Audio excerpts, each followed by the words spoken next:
sports. Welcome to the Shot Clock, where we're talking sports, entertainment, and lifestyle. I'm your host, Mina SayWhat, and we're 100% digital, 100% live, and 100% real. Let's count them down.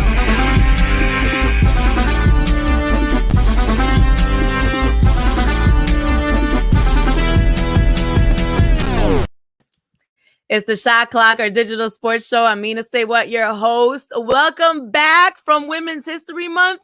We had quite a month that we got to discuss, but as always, we are on a shot clock. We've been going into overtime lately, so we're going to try to stay on time today. I want to welcome my brother, Sean Bell, Fox 29, and Fox 29 sportscaster and podcaster.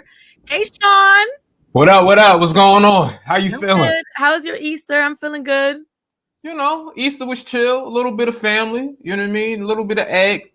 Easter hunt with the kid. That's it. Right. Did you do Isley Brothers and Earth, Wind, and Fire? I did a little bit, not a lot. I know people are going to kill me about that because I am an R&B head, yes. But at the same time, I was like, I'm with family. I listened to it on my little title. I'm good. You know what? That's exactly the kind of mode that I was on. I also got the vaccine this weekend, so I was a little sleepy, and my arm even now is still a little sore. But yeah, I was definitely on family tip. But you know, that old head drip, man, I had to watch it afterwards when I got back home from my mom's just to see how the old heads was doing it last night.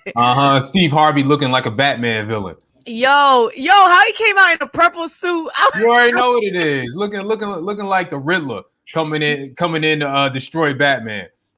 So look, we just wrapped up an amazing month of Women's History Month. I want to thank all the ladies who joined us.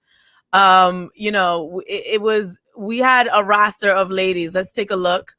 Laura Price from the Sixers, Natasha Cloud from the WNBA, just a woman we're going to talk about later, a history maker, Coach Dawn Staley, Doris Burke, the legend, Monet Davis. God, I love Monet. Like, she's something else, that girl. The way she carries herself is so different and so special. So thank you to these ladies for joining us. It was incredible. And let me say salute to you, Mina. Happy Women's History Month. You out here, you grinding, you doing your thing. You're a great representation of what any young girl, if I had a daughter, I would say, look at Mina, look how she grinds, look how she does what she does. So salute to you also. You know, that's not the first time I've heard that. You're going to have to work on that daughter. Okay. But now, you know, maybe I'll have one of my own. I'm not pregnant, but like, slow down. Right. Maybe I'll have one of my own so she could understand what it takes, you know, because some people just don't know what it takes. Let's hop right into the playbook. Just me and Sean today. Our boy Troel returned to the court this past weekend for Saturday's win against the Timberwolves, giving us 24 points, 8 rebounds, 2 assists. Let's take a look at his first dunk. Gimme Bunny, he's missed. Embiid rolling in and slamming for 2, and the lid's off for Joel Embiid. Easy. How's he look after being out for 3 weeks, Sean? I think as expected, you know, Joel's going to get some buckets. He's talented, but he was rusty on both ends on the court. His cardio wasn't fully there. I mean, if we're being honest, I know the Timberwolves aren't a good team, but Karl Anthony Towns gave him the business a lot in that game, plus 30 in the game, plus 10 rebounds, dunked on him real hard one time. He's half a step slow. And that's to be expected. You miss that much time, you're going to be behind everybody else. Your cardio is not going to be there, but it's not something you have to worry about. You just got to get some time in and get rolling. So come playoff time, come the final stretch of the season, he'll be back to where he was at MVP level. So interesting enough, we played again yesterday. We lost against the Grizzlies on Easter Day. We really needed him. If we needed him out of any 2 games, it probably was that game. Now, Doc said he didn't want to play him in back-to-back games. He just came back. Obviously, he looked a little rusty during Saturday's game. Now, I get that we're being safe with our MVP candidate. I get that. That's smart. But what I don't understand is why bench him for the Saturday game and not the Sunday game. Why bench him for the Sunday game instead of playing him on Sunday when the Grizzlies are a better team than the Timberwolves, you know? Yeah, I know, but a lot of time coaches always like to play their players in the first back in the first game of a back-to-back as opposed to the second where everyone comes in and they're healthy and they're looking good. Just throw him in that game so he can get in a rhythm with the team. Doc said after the game he knew afterwards or after the first game that they were going to be bad the second game. He knew how it was going to look. The guys were going to be tired. It was a long road trip, and they didn't want to add Joel Embiid to that tiredness, to that problem that he already knew the team was going to have. So let's play the first game where the guys are going to look good and healthy, and we sort of get a rhythm to the entire team, as opposed to that second game that was going to be blown up regardless. You are in my head because I literally thought about that rhythm. We've kind of created this rhythm even without Joe until this point, and now we they have to reassess now that he's back in the mix. It's a whole mindset that they have to kind of change up now that they have the big guy down below. Now, Joel has admitted that he thought his season was over after that injury. This is what he said. I was just crying and asking myself, why me? Why?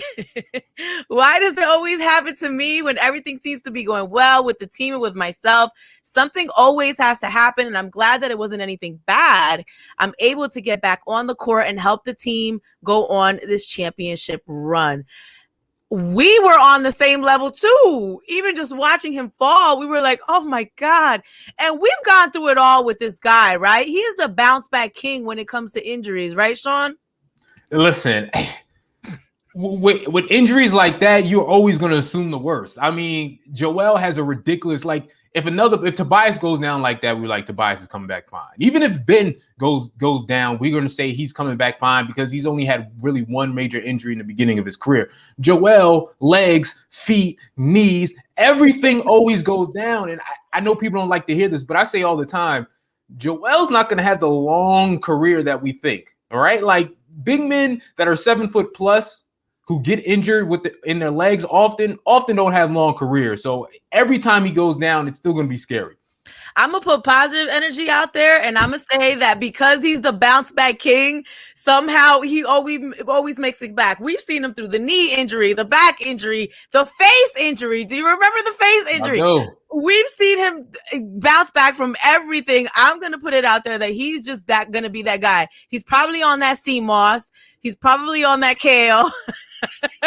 he's on something that makes him super Joel. So somehow the Sixers have hung on to that number one spot. Thank you, Tobias Harris. Mm-hmm. Thank you, Ben, as well. We currently have the same records as the Nets, 34 wins, 16 losses. So we'll see how we tighten up with these upcoming games, okay? Now, March Madness is a wrap. I want to say congratulations to Philly's own Dawn Staley and Adia Barnes. There they go. These two women made history this past week as the first Black head coaches in NCAA Women's Final Four, the first ever. Now, Coach Barnes has a baby. This woman was breastfeeding, like during timeouts, during games. Like you're literally playing a national championship and then going in the back and pumping milk. How incredible are these two women? Like, seriously. It's unbelievable. You know what I mean? Like you said, the first time that two Black coaches were in the Final Four, and it's amazing. It's amazing what they're done. Again, we talked about Women's History Month. I talked about it with you, the example it sets. I mean, Dawn said it herself, like, listen, you give us a chance, and this is what we're going to do. Okay? We can go to the Final Four. We can win championships. Obviously, Dawn has already won one. We can do all those things, given the proper opportunity, given the proper space. So it's just great because you're going to see little kids see that and go, oh, you're going to see former WNBA players say, oh, like before we weren't able to get these coaching jobs and get it done. Now we can get them. So you're going to see, I don't know if Natasha Cloud would want to do something like this, but you're going to see people like her say, let me get into that coaching game and let me go there and win a championship. Maybe Monet. We talked about Monet. You know, she has aspirations to either coach or or be a broadcaster. Mm-hmm. So there's young girls watching this right now saying like, wow. And you would think in the WNBA there would be more diversity, right?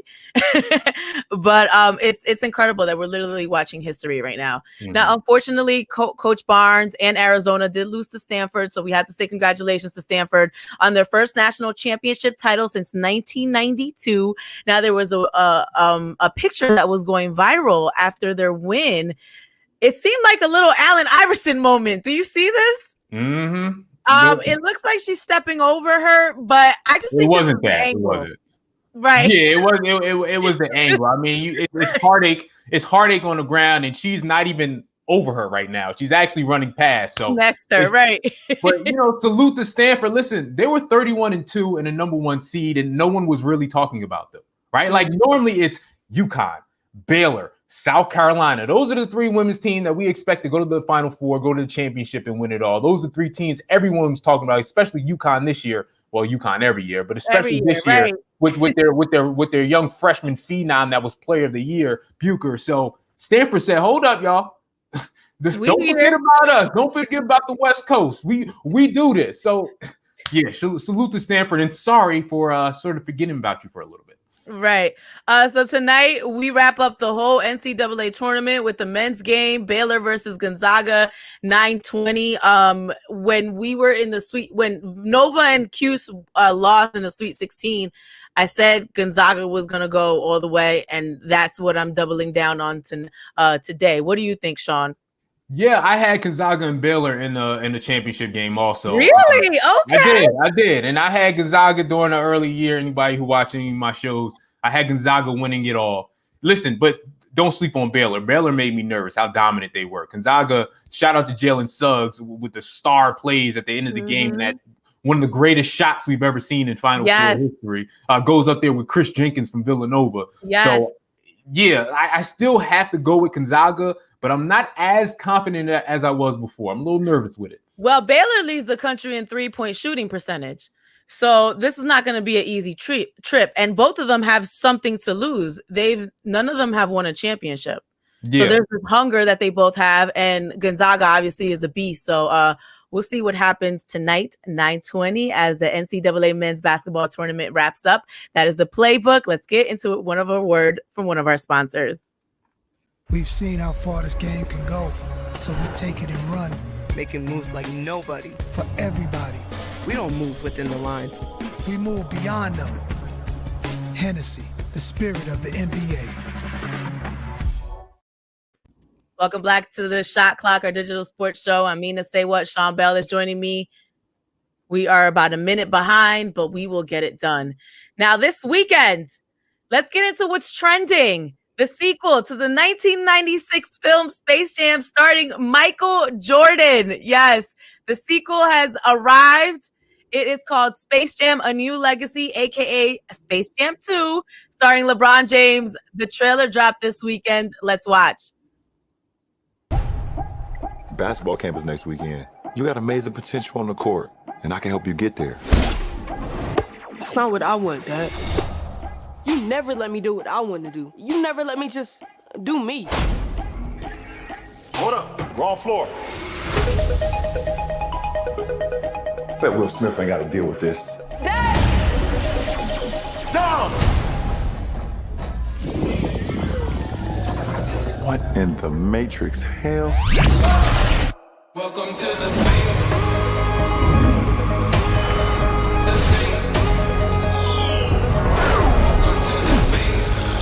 Welcome, King James. I am the king of this domain. This is the serververse. What'd you do to my son? Where's Dom? The only way you're getting your son back is if you and I play a little basketball. Pete, send this clown to the rejects. Wait.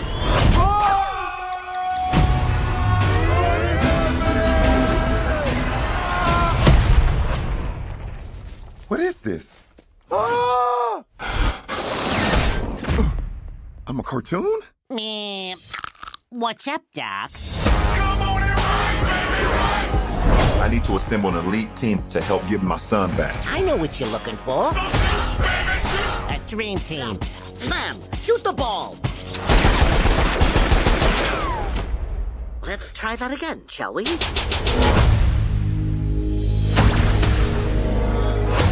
King James. Welcome to the Space Jam.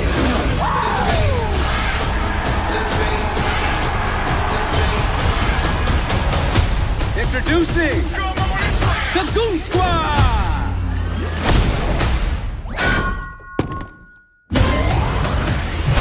You gotta win this game. Let's end this. Got you, Kron. And get our son back.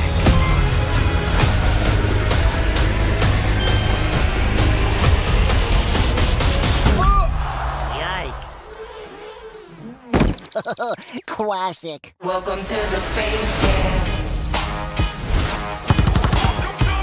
I'm going old school on his butt.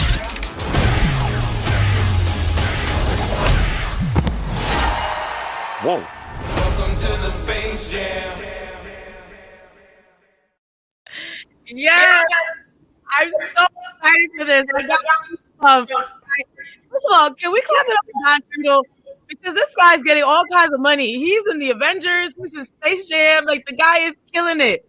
I will say that. Shout out to Don Cheadle. Love him. Yes, but I got tingles watching this, and I'm a kid. Like, I love the first one. Now, Sean, we know, you king hater out here. What are your thoughts on the movie? Listen, unpopular opinion. The first one was bad, and this one's going to be bad too. Okay. What are we doing here? Like, what are we doing with Space? First of all, y'all got to understand. Space Jam came out in 96. I was born in 84, meaning I was 12, turning 13. Like, I didn't care about Space Jams. I liked girls at that point. Okay, I didn't care about these kid movies. Okay, I didn't care about. You was moving fast out here. You was risking it all. I was in middle school. I was noticing different things. I didn't care about Space Jam. Like, let's be honest here. LeBron's a terrible actor. Okay, we've seen it before. God. We know he's going to be bad. Michael Jordan in the first one was a bad actor. Okay, so yes, the graphics are going to look great, but the movie, the theme, I don't care. I don't care for it. Okay, go win a chip. First of all, shout out to Terrell, who's also on the Shot Clock, who said it looks good. Okay, it's a basketball movie. LeBron doesn't have to be a great actor to play ball. That's what the movie's about. We took your son. Play me. Check the ball, and it's also like a theme of, it doesn't like your team, like they give them the bad team, right? The Looney Tunes, and they give them grandma. Like, there's a theme here that you can mobilize your team and get them to play a good game so you can win. And then when has LeBron ever done that? Oh my God, you're the two. This is fiction. He'll go get Anthony Davis. He'll go get super. You saw on the thing. He wants Superman. He wants King Kong. Okay, so listen, I'm all for it. I know I sound like a hater. I'm all for LeBron branching out and getting his bread. I'm all for it. But we're not going to act like this is going to be some great movie. You should have left Space Jam alone and made a different version of whatever version you want instead of calling it Space Jam 2. Like, I'm good. I disagree with that because literally there's a whole generation of kids who have never seen the first one and have never even seen Michael Jordan play in real life. So this is for them. For them, Michael Jordan is the reincarnation of, for them, LeBron James is Michael Jordan, like reincarnated. So it's like, I feel like this is an attempt to get to those kids as well as kids like us who grew up with the first one. Now, I want to kind of break it down a little bit because they're incorporating some other things, right? Did you see Hogwarts in there? Game of Thrones, Kong, Wizard of Oz, the Flintstones. They're throwing this, all these other worlds into the mix. You're still not impressed. Zendaya is going to be voicing Lola Bunny. I'm excited about what they're doing with Lola Bunny because in the first one, she's a little sexualized, right? Mm-hmm. So now she's not going to be as objectified. And, they're going to make some changes to her character. Now, let's look at the Goon Squad, which is supposed to be the all-star of players that LeBron is going to have to play to get his son back. Here's Brow, Anthony Davis. Mm-hmm. Wait, go back. He looks like Voltron a little bit. What is he? Did you know that was Anthony Davis when you saw him in the trailer? Did you pick up on that? Nah, I wasn't even paying attention like that. Okay, well, now this is why we got this show. Let's take a look at Diana Taurasi. Shout out to the GOAT. Yes. She looks like a troll a little bit. That's a terrible picture of her. I'm like, damn, why y'all gotta make it look that bad? Right. Let's look at Klay Thompson. I didn't even know that was him in the fire. That's fire. I like that. Right. And let's take a look at Damian Lillard. This man looks like Tin Man here. Dame Dollars. I like I can't it. wait to watch this movie. Listen, Okay. the graphics are going to be great. I, you know what I mean? Like the graphics, how it looks is going to be phenomenal because it's way better than it was in '96. Obviously, I just wish LeBron would have did his own version. Like Hollywood loves to do the second part of something old and renew. Like introduce LeBron in a different way in a different movie for the kids. Like it doesn't have to be a Space Jam 2 and then this 2 and then this sequel. That's all I'm saying. I get that argument when you put it in a bigger context, right? They just redid Coming to America. People killed the second one. You can't compare it to the first. Some things are just classic, you know, but it is introducing something that we grew up on to a whole nother generation of kids. And I'm here for that. So that's what's trending. Here's another word from one of our sponsors. Stop overpaying for wireless. Switch to Boost Mobile and watch your bill drop. Plans starting at $10 a month that match your data needs. Think your phone company can get down like that? Get started for as low as $10 a month. All on America's largest 5G network for less. Boost Mobile. All right, let's wrap things up here on the Shot Clock. I'm Mina SayWhat. Sean Bell is joining us. Let's look at the plays this week. We are on the road. Hopefully Joel is back tomorrow. But what are you seeing from this, Sean?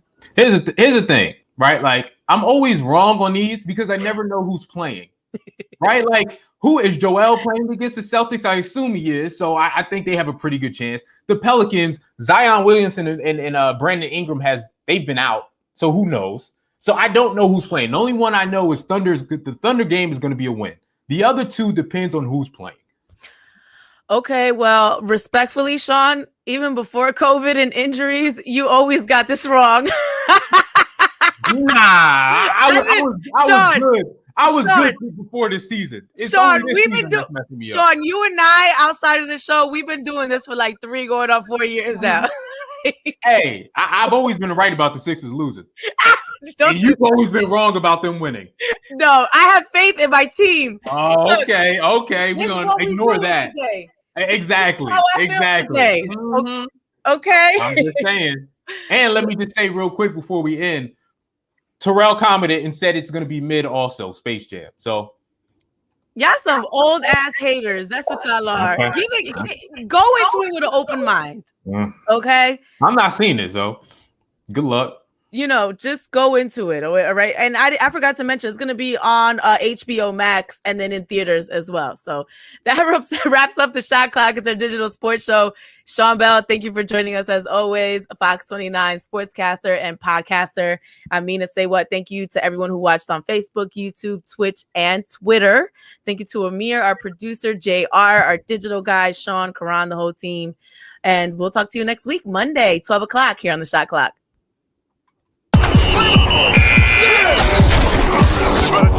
Thanks for watching the Shot Clock. I'm your host, Mina SayWhat, and you got something you want to talk about next week? You can always hit me up on social media at Mina SayWhat, and make sure you join us 12 o'clock next Monday on R&B Philly's Facebook, Twitter, YouTube, and Twitch. We'll see you then.